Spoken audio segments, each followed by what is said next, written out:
I've decided on Friday nights I might spend a few moments with complaints about the world, and then some good news about the world, and then move into my thought, which will be on the idea of liberty.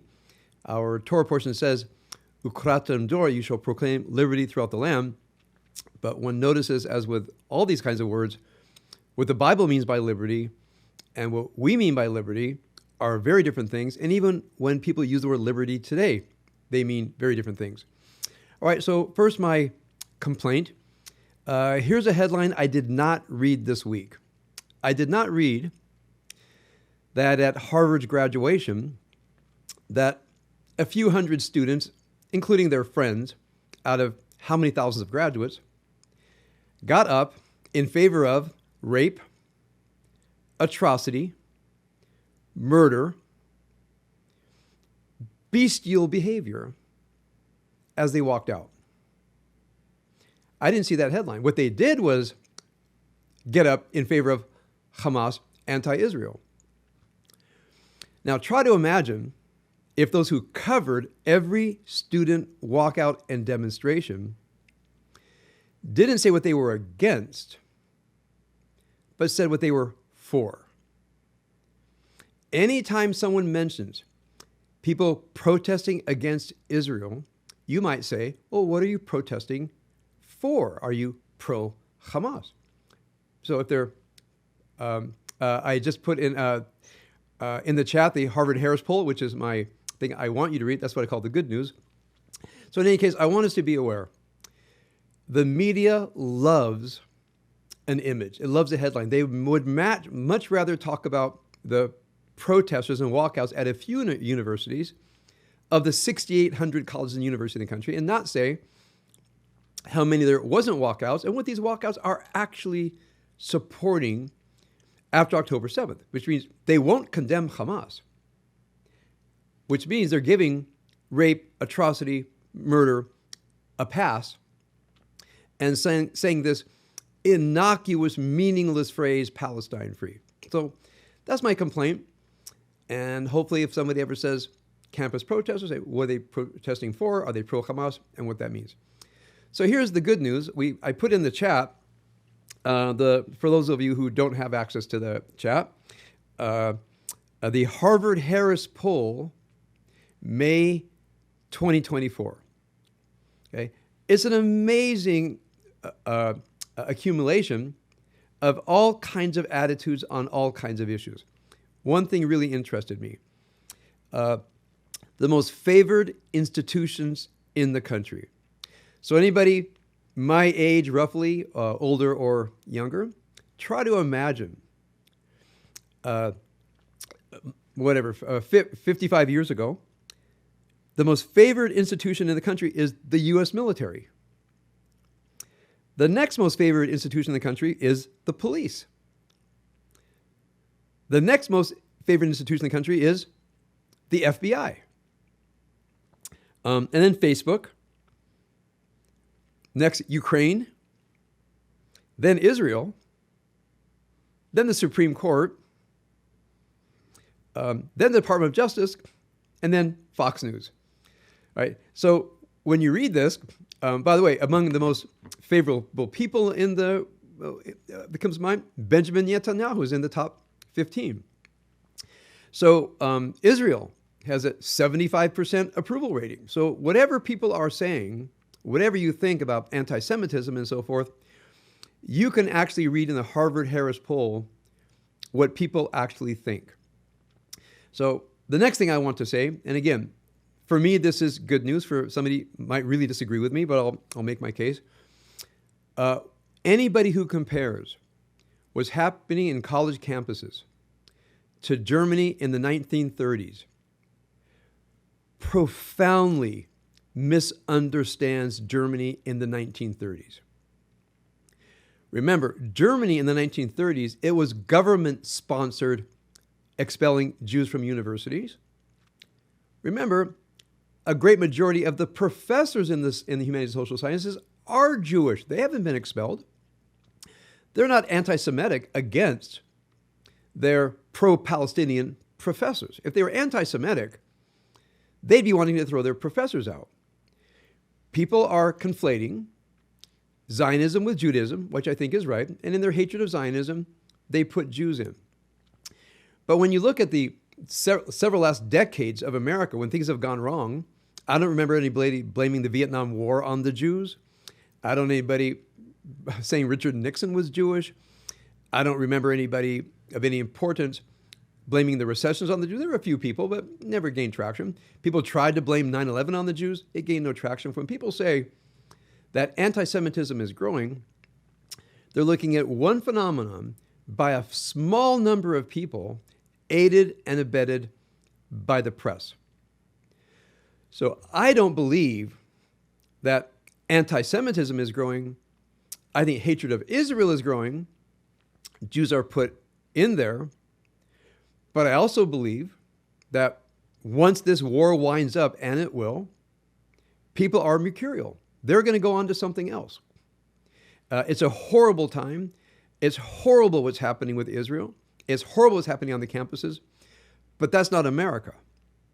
That's a media-created adoration of neo-Marxism and neo-Marxism and critical theory gone bad by people who report on things who don't know, really, I think, the depth of what they're reporting, and interviewing people who are actually that much more ignorant than the reporters.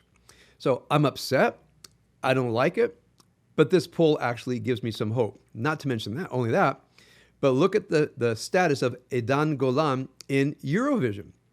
We have every reason to believe that the majority of the world votes in Eurovision were for the Israeli performer. Now, you can look at a careful analysis of the voting in Eurovision. It's an astonishing achievement for probably the greatest living Israeli Jewish folk hero right now. So you got to look at the statistics. You got to cut through the misinformation. Something incredible happened in there. In fact, when the Italian news media was reporting on Eurovision, they let it slip that Eidan Golan was the most popular performer among all Italian voters. I think she had 39%. The next person down had 15%. It was astonishing that when you bypass the media and let people voice, I don't know if she had the best song. I really don't know the song that well. It was a vote for Israel. All right, so that's my comments on current events, a little bit of complaining, a little bit of good news, and I want to segue from here into this idea of liberty. So the biblical idea of liberty, when it says proclaim liberty throughout the land, the word liberty, dror, which actually is the Hebrew word for sparrow, meaning something that flies free, specifically means a kind of what we'll call right or liberty to something. See, when we think of liberty, we typically think of liberty as freedom from the imposition of other people. So liberty is, reasonably speaking, the other people represented by their government have to leave me alone within limits. So I'm free, I have liberty from people. In addition, of course, we have liberty to do things, such as state our opinions and assemble and protest.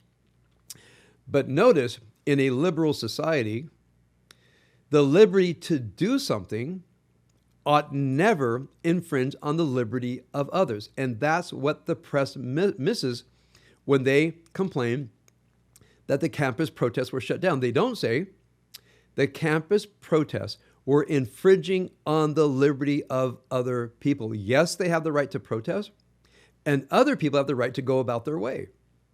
And it is decidedly unliberal to block other people from going about their way. Anytime someone blocks the freeway, blocks the sidewalk, interferes with other people, that is illiberal. And in my mind, it borders on fascism, meaning my ideas are so important that I can trample on the liberty of others who disagree with me. If there is a short definition of fascism, that is it. My group, my people, try to imagine if they ran the country. Can you imagine what kind of country we would have if those campus protesters actually had power other than the power to camp out, right? So when I look at them, there's not a liberty to protest. What they want is the liberty to infringe on the liberties of others and the liberty to destroy property. Under no definition of liberty does it mean the liberty to take away the liberty of others and the liberty to destroy property, either private property or property owned by the people, for example, libraries and so forth. So now the problem of liberty in modern thought, and by the way, if you want to look this up, Isaiah Berlin, who's one of the greatest modern political thinkers, born in 1908, if I'm not mistaken, died in the 1980s. I didn't memorize his dates. He had a series of lectures that he collected into a book called Two Kinds of Liberty.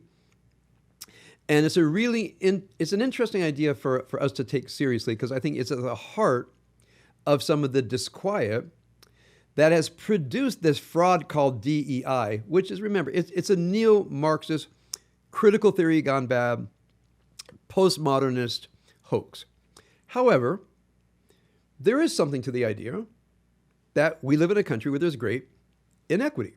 I think that's obvious. It's in every society ever, that things aren't fair, things aren't just, and the range between the powerful and those lacking power is too great. It's Alex de Tocqueville wrote about this in his book Democracy in America, how Americans are struggling with the idea of liberty, which means I can go out there and work as hard as I want. I can work all day and all night.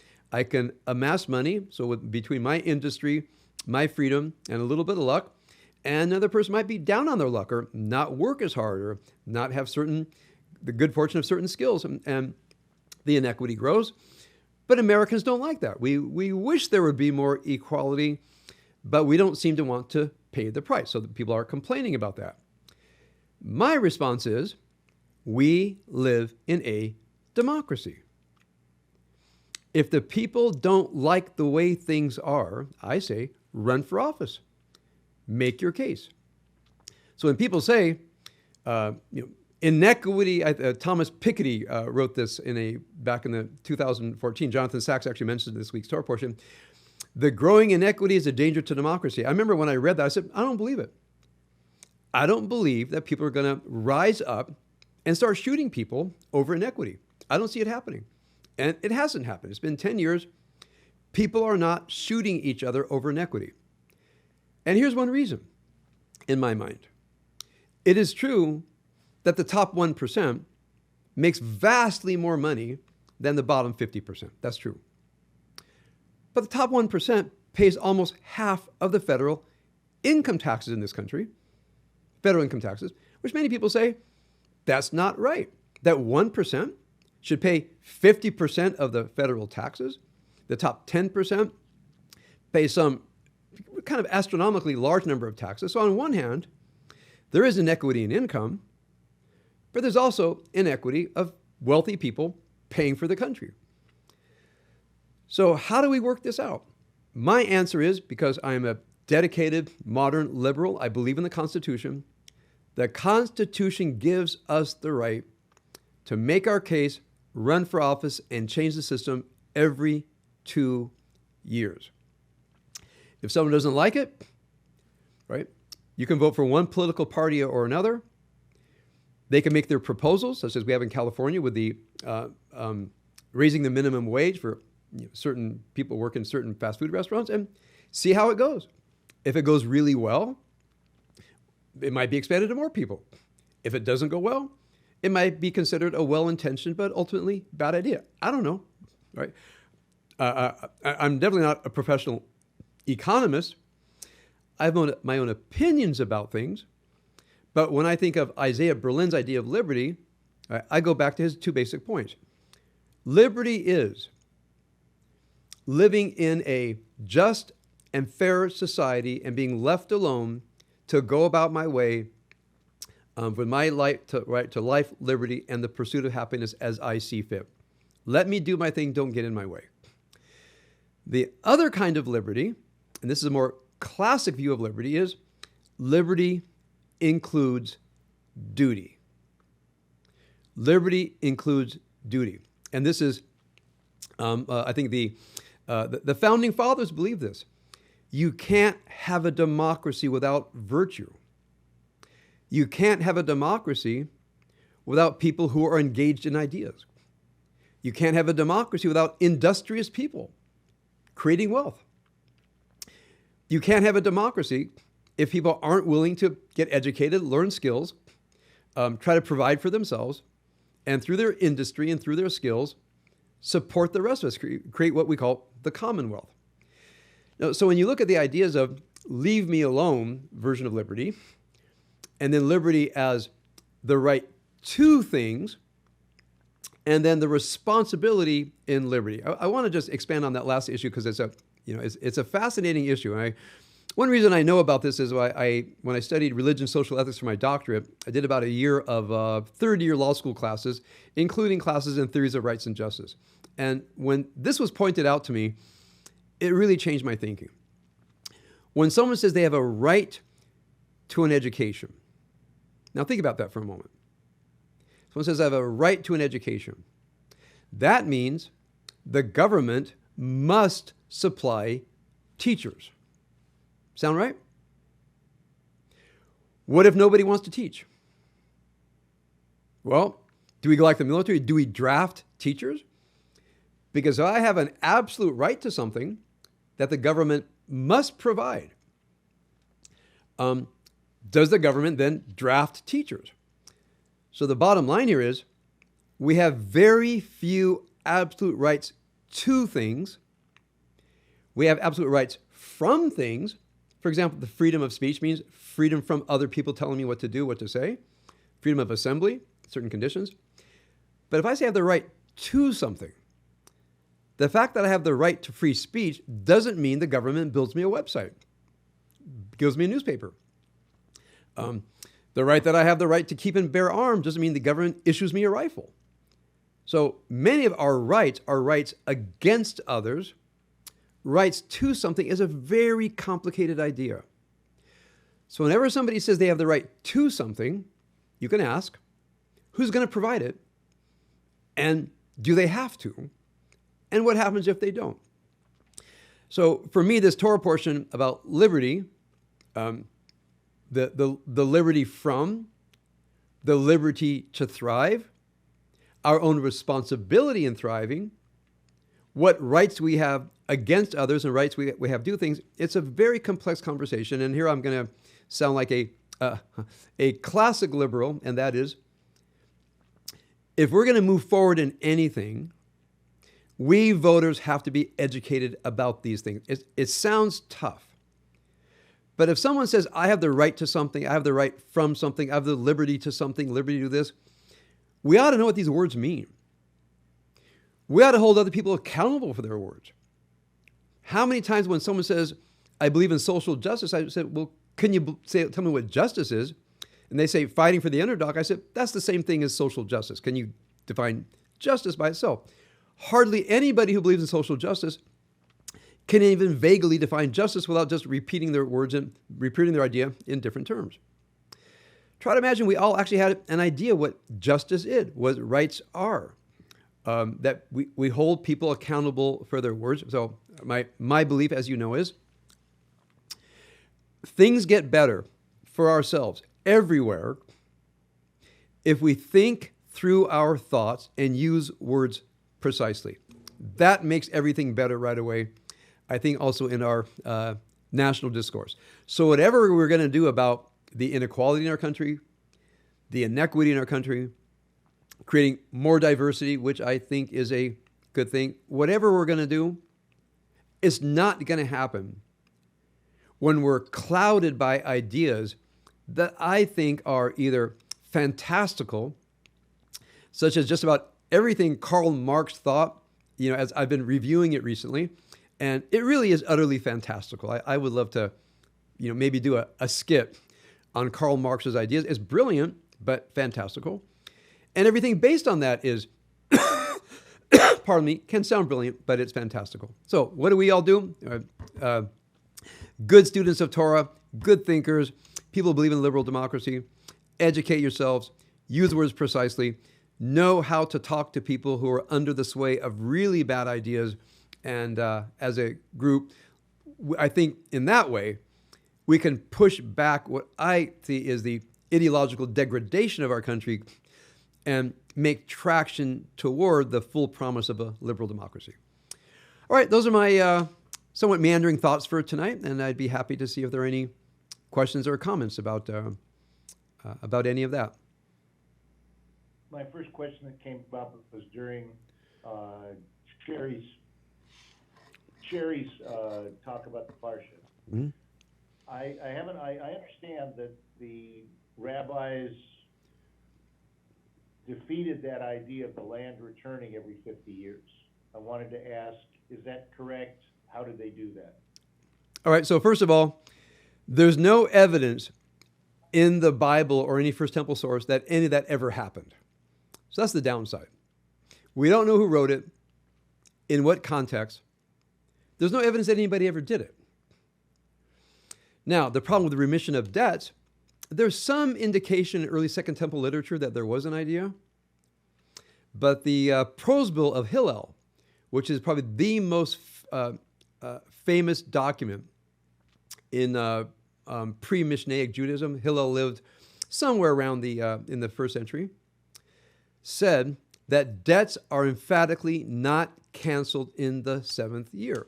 What happens? People sell their debt to the court, and people have to pay the court, which then pays the debtor. About the Shemitah year, if you want to go into a maze of Talmudic law, there's a maze of law to make sure that the Shemitah year basically is never observed. For example, how do Israelis get around the Shemitah year? Well, it only applies to Jewish-owned land. So guess what happens to a large amount of Jewish-owned land in the state of Israel during Shemitah year? Anybody want to guess? Sold to Arabs. Okay, just like your chametz. Okay, how do you get rid of your chametz? Sell it to an Arab. It's not yours anymore. At the end of Passover, you buy it back. So there's some group of friendly Arabs that everybody knows, and they by the way, I have to tell you, when I lived in Israel, and my Hebrew got good enough to watch TV, there was the Israeli version of What's My Line? And it was the Arab to whom everybody sold their chametz. It was on their chametz on What's My Line? So, it's a great idea, but I just want you to think about canceling debt every 7 years. What the rabbis realize is the economy will grind to a halt. Nobody's going to lend money. What about the property going back to the original owner after 50 years? Who's going to want to keep up the property? If I buy a piece of property and I'm going to lose it in 5 years, I have no motivation to keep the property up. So when you think about the actual economic consequences of the Shemitah year, of the sabbatical, they're actually catastrophic for the economy.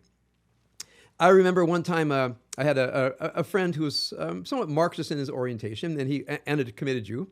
And he said, Rabbi Finley, don't you think the idea of a seventh-year sabbatical is a good idea? I said, yeah, but I think if I took a sabbatical, my synagogue would collapse, so I wish I could. He says, well, if everybody had to keep a sabbatical, then we would. I said, I actually think I would lose my synagogue if I stopped working for a year. I think that's what happened to me. Now, do you run a small business? Can you imagine, whatever your business is, somebody makes you take a year off every 7 years, what would happen to your career? Now, if you work for a salary, maybe that's great.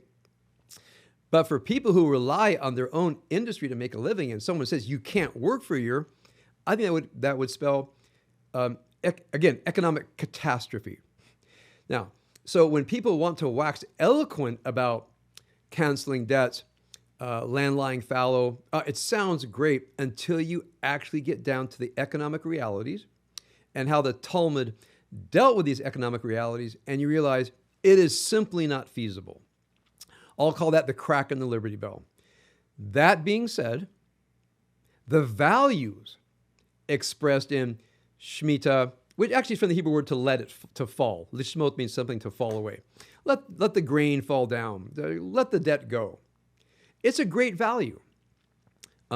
Values meaning something that is good in some way. The question is, how to achieve those values without creating economic catastrophe. And that's, I think, the question of our times. Any simple application of a good value usually has catastrophic consequences. Okay? Economies are complex, and economies defy simple solutions, which is why we have to be an educated, thinking people, clear about our values, and also clear about how values are translated into economic realities. I'm very fortunate that I had to study this in graduate school. I didn't know that when I got my degree in religion and social ethics that I would actually have to take courses in the economic consequences of values. I didn't know that. I don't know if I would have signed up for it, but I had to take the course. Wow, did it change my perspective of reality. Okay, so again, long answer to a short question, but I hope that was valuable.